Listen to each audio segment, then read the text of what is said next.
Intel insight के मालिक Gordon मूर और रॉबर्ट नाइस।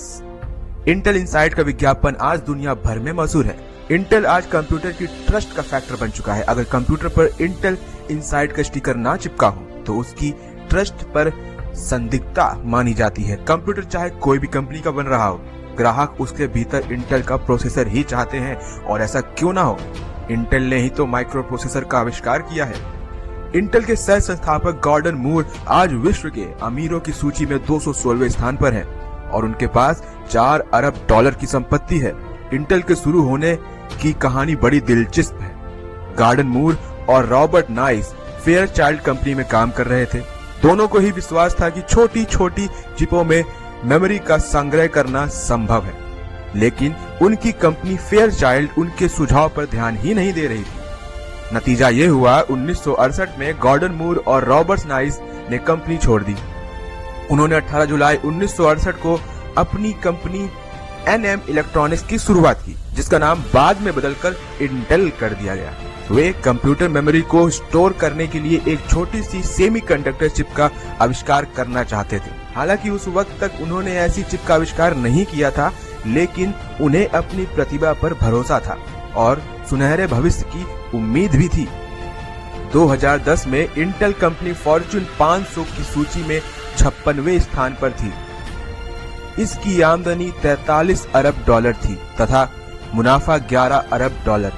2010 में इंटेल में 96,500 कर्मचारी काम कर रहे थे, लेकिन शुरुआत में इंटेल में सिर्फ 12 लोग थे और पहले साल कंपनी को लगभग $3,000 का मुनाफा हुआ था, जो बैंक में जमा पूंजी पर मिला ब्याज था।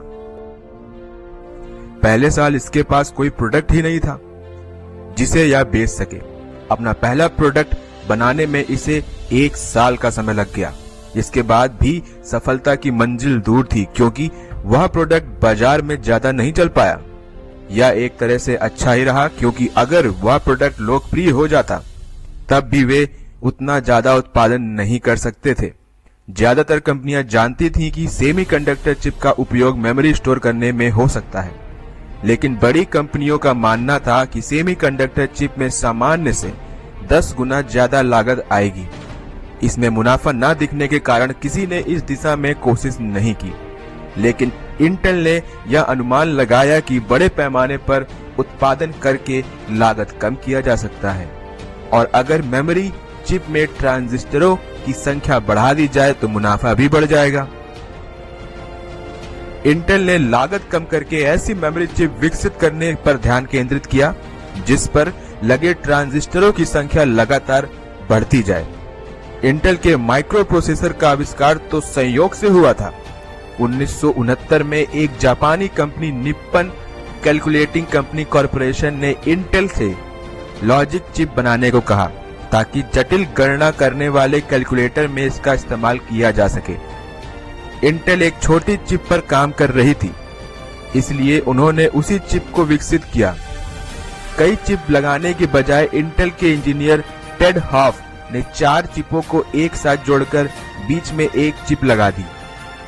इस तरह से एक ही चिप में हाफ ने CPU बना दिया। एक ग्राहक के आग्रह पर बनी यह चिप आगे चलकर इंटेल का 4004 माइक्रो प्रोसेसर बनी। 4004 माइक्रो प्रोसेसर के बाद 1972 में इंटेल ने 8008 माइक्रो प्रोसेसर बाजार में उतारा, जो 4004 से दुगना शक्तिशाली था। इसी माइक्रो प्रोसेसर की बदौलत 1970 के दशक में पर्सनल कंप्यूटर का युग शुरू हुआ। IBM ने अपने पर्सनल कंप्यूटर में इंटेल का माइक्रो प्रोसेसर लगाया और इसके बाद तो इंटेल दिन दूनी रात चौगुनी तरक्की करने लगा। बहरहाल इंटेल ने सफलता पाने के बाद भी नए काम करना नहीं छोड़ा। यह पहले से अधिक शक्तिशाली माइक्रो प्रोसेसर बनाने में लगातार जुटी हुई है। इसमें पेंटियम सीरीज के बाद अब डुअल कोर सीरीज निकली है। उसके बाद भी i3 i5 भी निकल चुके हैं, जिसमें एक कंप्यूटर में 2 माइक्रो प्रोसेसर लगाए गए हैं।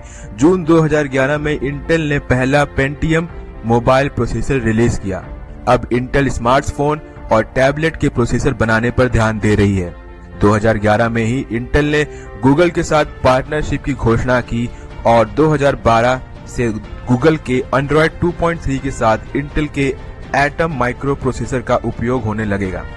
चाहे पर्सनल कंप्यूटर हो या स्मार्टफोन, इंटेल लगातार नए और बेहतर प्रोडक्ट बनाती जा रही है और इनोवेशन की इसी आदत के कारण माइक्रो प्रोसेसर इंडस्ट्री के शिखर पर है। तो ये थी इंटेल के मालिक गॉर्डन मूर और रॉबर्ट नाइस की स्टोरी। कैसी लगी आपको? यदि अच्छी लगी हो तो दोस्तों तक पहुंचाएं। यदि आप हमसे कुछ बात करना चाहते हैं